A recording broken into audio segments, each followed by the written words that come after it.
first.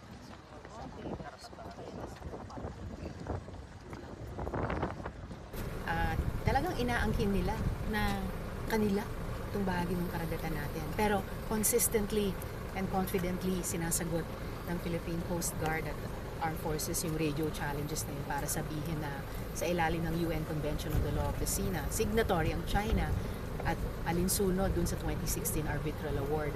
Walang jurisdiction ng China dito.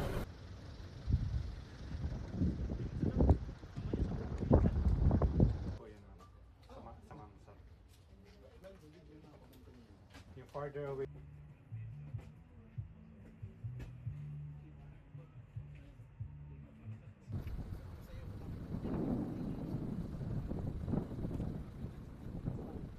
Pilipinas ay West Philippine Sea.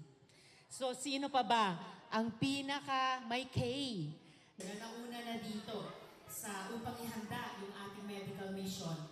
Yung pumapasok ng mga text messages na di umano, welcome to China.